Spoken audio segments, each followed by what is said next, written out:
Namaste. Welcome, friends, to today's class in the art and science of Raja Yoga.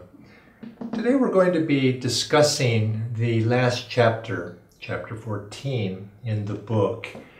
And by this time, after all of these weeks of practice of yoga, and I hope you have been practicing, I'd like to sum up a few of the things that we've covered in the weeks before and perhaps leave you with a few suggestions about how you might proceed in the future.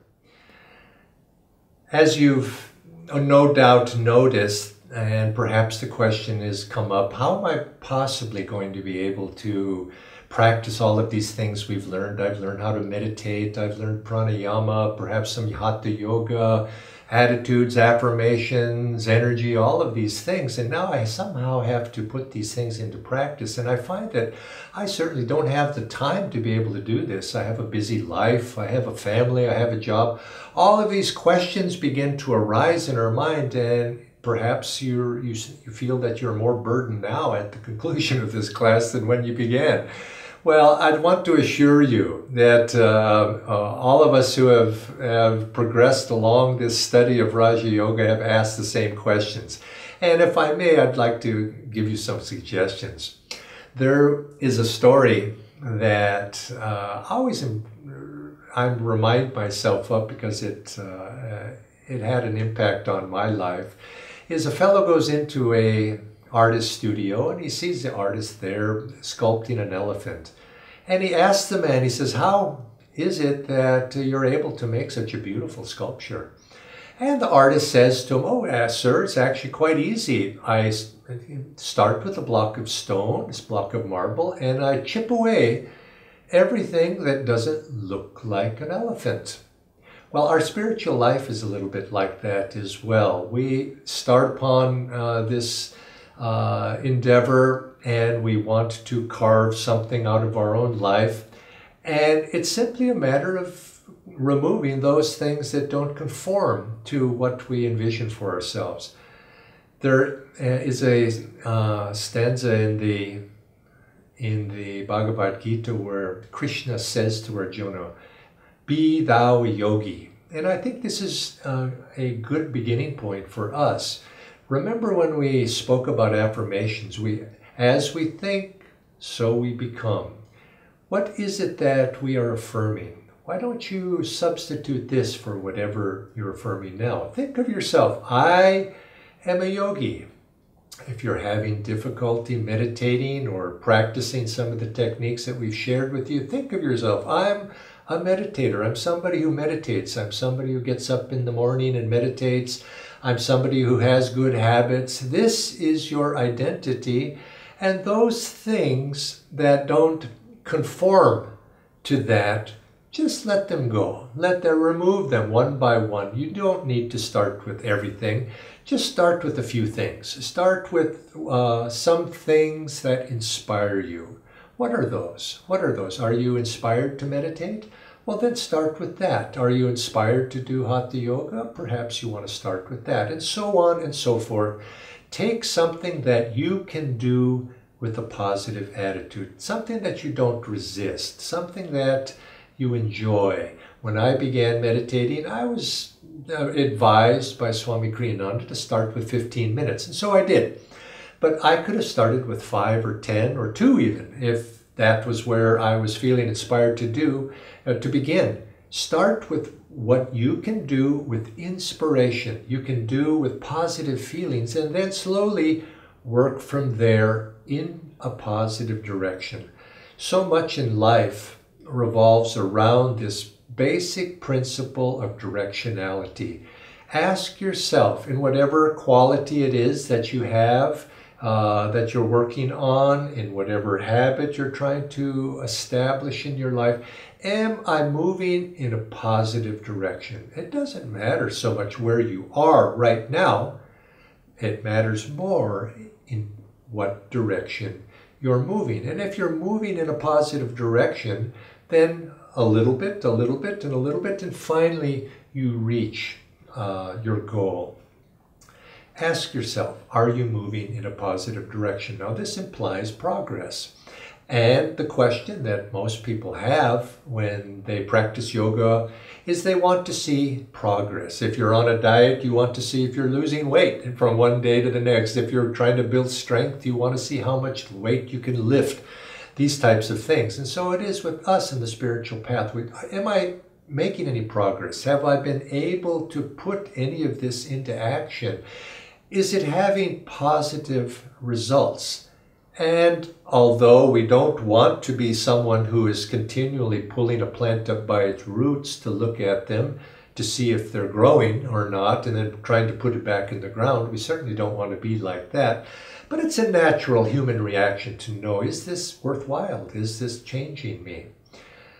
I would caution you, though, when that thought begins to arise, we're not always the most objective in our evaluation of who and what we are and how we're doing. Sometimes you may want to ask your friends. Ask those people who know you, those people who are close to you. If you've been meditating for, let's say, 6 months, ask a close friend if they notice any difference in you. Have you made any changes? And oftentimes you'll say, yes, I've noticed something different about you. What is it that you've been doing? And you don't need to explain too much about it, unless, of course, you think it might help them if you share. But you'll find that people will begin to notice, yes, you're calmer. You're less likely to get angry. You're reacting less. These are the true measures of spiritual progress. Not whether you're seeing light or whether you're hearing sounds or you're having some sort of phenomenal experience or even things of your physical body and health. Who knows what's going on behind the scenes? But are you kinder to other people? Are you calmer? Are your sympathies expanding to include other people? When something happens to you, you're driving to work and somebody does something, cuts you off in traffic perhaps, are you less likely to become angry with that person? Are you able to have perspective? Are you able to step back a little bit and to see life in a larger context? This is where we start when we start speaking of, am I making spiritual progress? Is your life improving? Are you happy? Are you feeling more joyful? Is your life making sense to you? Do you have a sense of meaning? These are the basics, and not just the basics, these are the end results as well. Start with these, and you'll begin to see that, yes, you are making progress. Spiritual progress and the basis of spiritual progress is measured by right attitude. What is your attitude toward life? What is your attitude toward other people? Now, the word attitude is a nautical sailing term. It also means the set of my sail. And if you are a sailor, depending upon how you raise your sails and how you point the sails relative to the wind will determine in what direction your boat will go.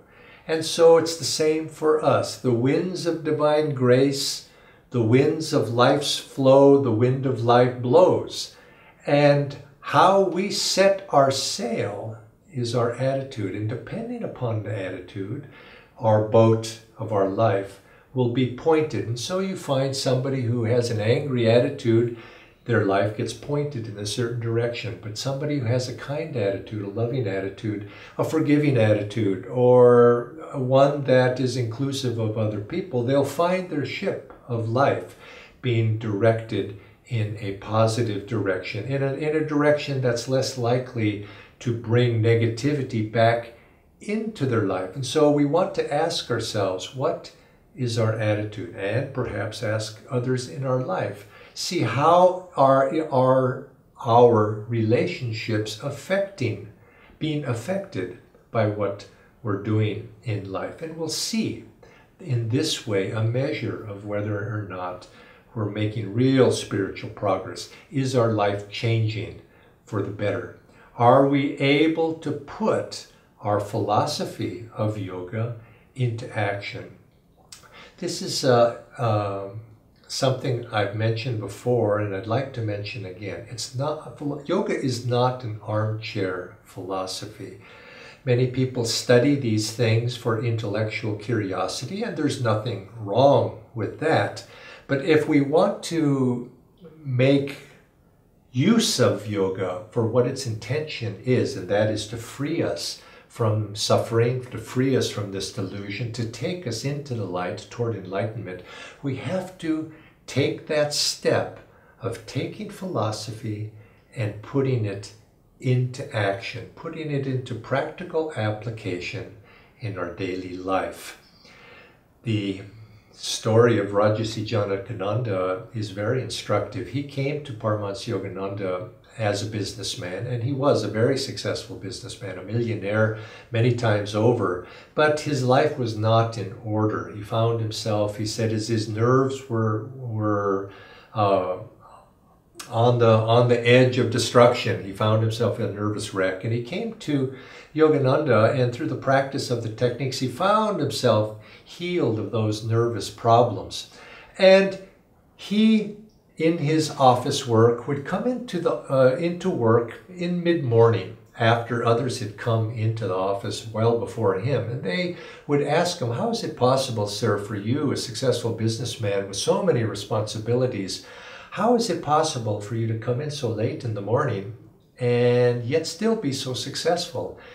And Rajarsi, who had a habit or a sadhana of meditating for long hours every morning, would say, I meditate in the morning, and it is because I come in late after my long meditation in the morning that I am able to be successful. He was able, through the concentration gained through his practice, through the insight, through the intuitive perception that he had, to be able to solve problems very quickly that would take other people perhaps hours and hours or most of the day to come to. And he was very incisive, and that came to him through his spiritual practice. So he was able to, you might say, chip away those things that were not essential and come to that which was essential, and to pick his life up by that.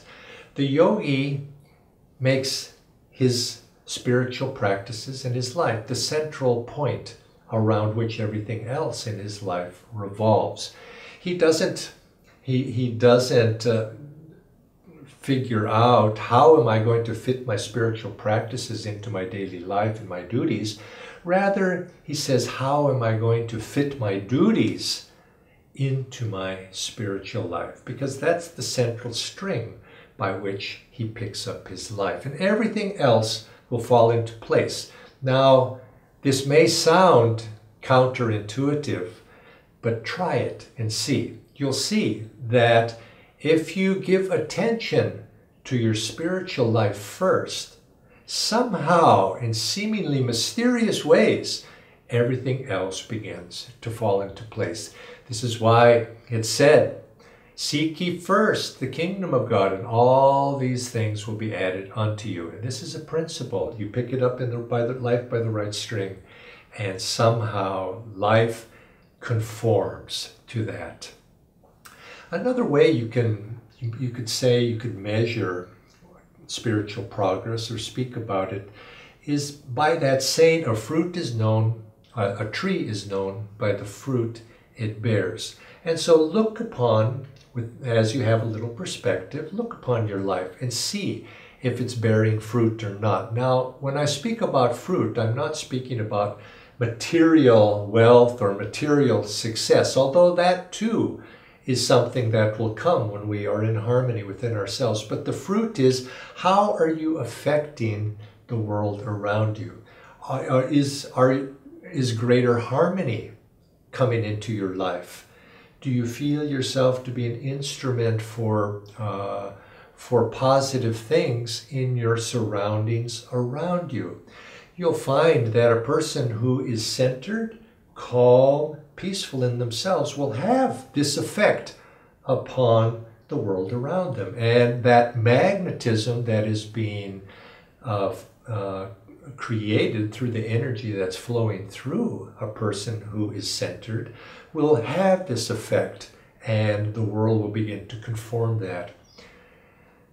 Swami Kriyananda, in his book, you'll read in that chapter, The Yogic Scheme of Life, made a very important statement. He says the spiritual progress can be measured by a sense within ourselves of a growing realization that God's is the only power in the universe. In other words, when we begin, we feel that I am acting, I am doing this, it's through my efforts that something is accomplished.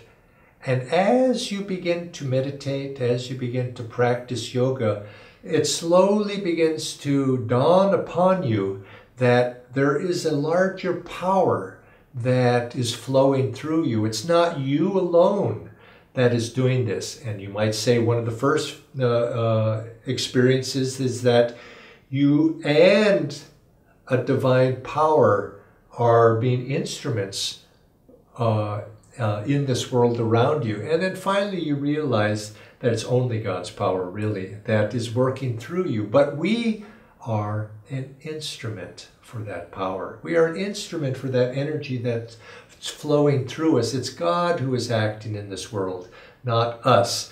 But we are blessed, the instrument, by what flows through it.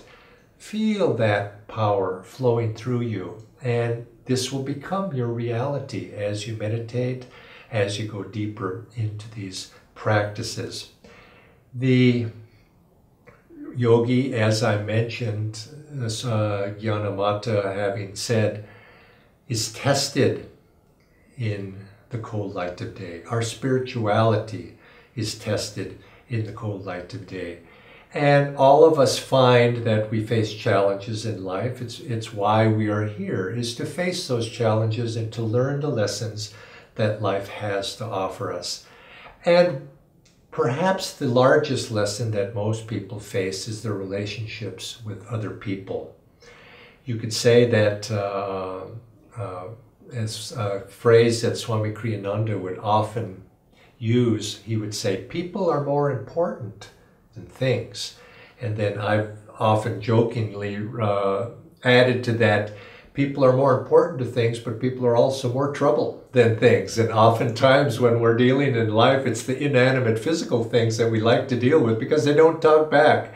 But it's people who are giving us feedback to who and what we are in life. And so consequently, our dealings with them are often the best mirror of how we're doing in our spiritual life. And so look about you and look at the people in your world, in your life.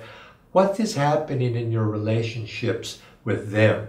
Many people, they take up the spiritual path and say, I love God.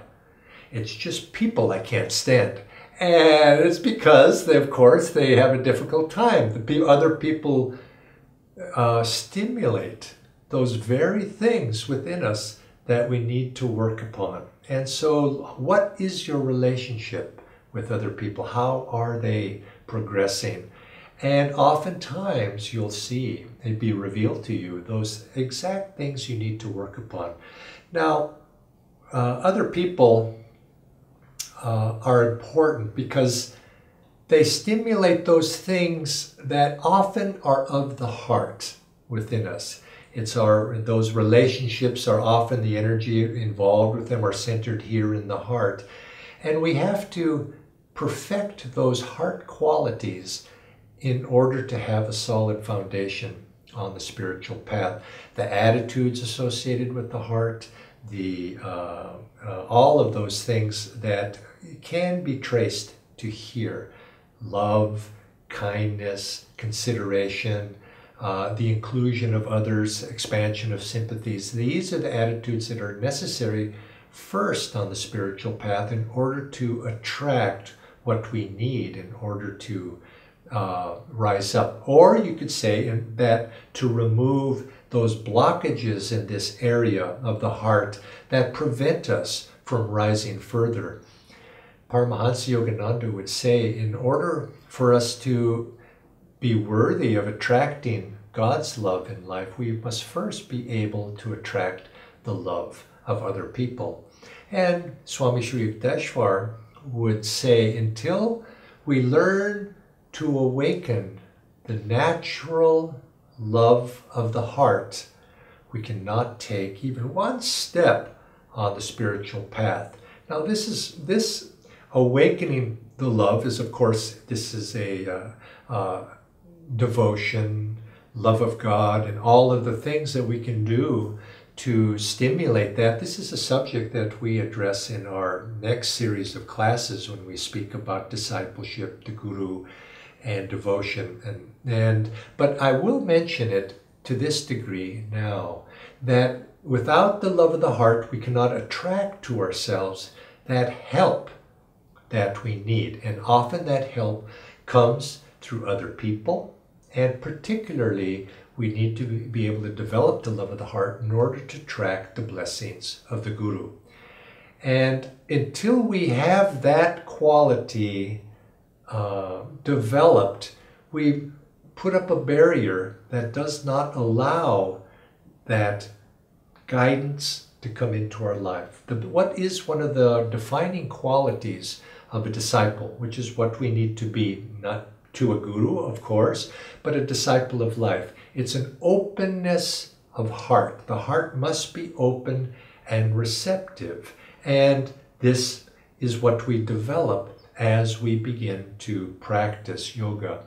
Many people will think of yoga strictly in terms of technique, perfecting the body, perfecting the breath, and oftentimes you see in the attitude of the yogi, if they do not develop the heart quality, you see an attitude of pride begins to come in. A quality of the heart is humbleness, ability to forget oneself in the contemplation of something higher. And we don't want to be that proudful yogi who's very accomplished, because Raja Yoga is a science that will give us something to potentially be proud of, because it helps us to transform ourselves. It strengthens us in many ways. But as we're becoming very strong in our discrimination, as we're becoming very strong in our concentration, as we're becoming very deep in our meditation, being able to hold the body very still, perhaps being able to sit for long hours, we also have to develop those soft qualities of the heart to attract that which is what we really, really need, which is an open heart, the blessings of the Guru to come into us. When we take up the path of yoga, when we begin to study, begin to meditate, we sometimes do it because we've looked into the mirror and we've seen our reflection back, and perhaps it's not what we want to see. We see faults in ourselves and we wish that we were somebody other than we are. And this is a mark of discrimination, to be able to look at oneself and to see, yes, I do need to improve. And sometimes when we do that, we think, I need to become somebody other than I am. I remember when I first began the study of yoga, I met Swami Kriyananda, a great soul. And in my mind, I said, I want to become like him.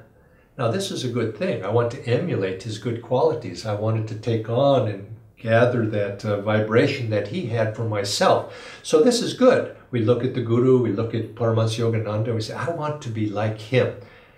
But then, when I was in my example with Swami Kriyananda is a beautiful singer. He had a beautiful voice. He could sing very well. And he was a wonderful musician. And I looked at him and I said, I want to be like him. But of course, then I looked at myself and I said, I can't sing. I don't have a very good voice. Music is not my strength. And I had a certain regret. And I felt, oh, how can I possibly overcome this? Well, this is a wrong comparison. Don't compare yourself in the sense of personality to anybody else. That was a quality that Swamiji has. And he had that quality of musicality within him. Now, all of us can be musical in some sense, but it doesn't always express outwardly in certain talents. but we each have our own individual qualities. Paramahansa Yogananda was a saint, an avatar of love. His guru, Swami Sri Yukteswar, was an avatar of wisdom. When Yogananda came to Sri Yukteswar didn't try to make him into a saint of wisdom. He developed the qualities that were within Yogananda to express his nature, his divine, unique qualities, the God-given qualities, and he allowed those to shine forth.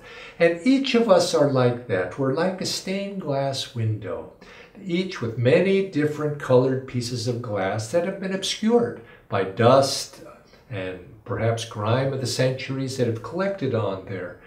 And the spiritual quest is one of learning to remove those things that obstruct the light from shining clearly through your unique window.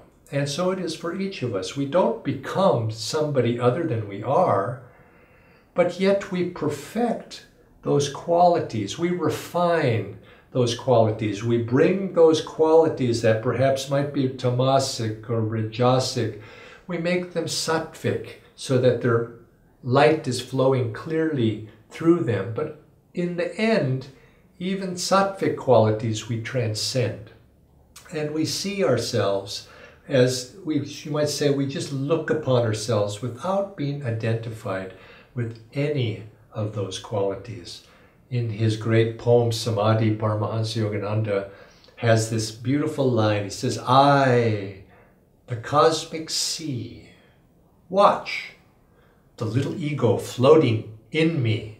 So that ego, you could say that bundle of definitions of that stained glass window doesn't disappear, but no longer are we identified with it. But to the degree that we are identified with it, now we purify it to the best of our ability. Allow that light to shine through cleanly. Remove those things that obscure it. And we find that little by little, that light begins to shine more purely and more strongly through this instrument. Swami Kriyananda, in relationship to this ego, to this identity with this body, said that I've come to see that Kriyananda is merely an event for which I have to assume responsibility. Isn't that a wonderful way to look at it? I'm just an event for which I must assume responsibility. But if we are responsible, let's take responsibility for our lives. Let's develop those qualities and purify them to the best, to the highest that we possibly can. And in this way, little by little, that elephant, as I started this discussion, begins to reveal itself. Everything else we begin to chip away. Hold up our spiritual life as this, I am a yogi, and anything that doesn't conform to that, let's let it go. And in time, we'll perfect those qualities that God has given us in our own unique pattern, in our own unique way. This has been our last class. I'd like to give you encouragement. Start where you are, move in a positive direction, and realize that as long as you're taking positive action and allowing life, allowing God, perhaps the Guru if you have a Guru, allowing that to come into your life to help you. We must make a commitment. We've come on to the path of yoga because something has called us, and that divine whisper, we've heard it, and it's calling us to reach up outside of or beyond ourselves, beyond the situation that we find ourselves in. Listen to that whisper, but make a commitment to it. Once we start down the path, take the next step and the next step and the next step. You don't need to worry about what's far, far down the horizon. We keep it as a goal, but what is in front of you? And Take one step after another, and you'll find that slowly, slowly, you'll reach your goal. In that path, it's inevitable that struggles, challenges, and difficulties will come. This is why we're here. We're embodied souls to face those challenges, but each of us is given the strength to overcome whatever challenge God gives us in our daily life. You could say those challenges are our unique opportunity to overcome something. There's no challenge that is greater than your power to overcome. And remember that. And remember that you are not alone in this struggle that you find in life. The Guru is there silently helping you. God is there silently helping you. The divine soldiers of good qualities are there ready to come to your aid if you but awaken them. And yoga is the process of little by little awakening those divine aids, of opening our heart to be able to receive blessings, the opening our heart to be able to receive the help of those unseen forces that are there waiting to come to our aid. So take it one step at a time, and remember that we here at Ananda Sangha are available to help you.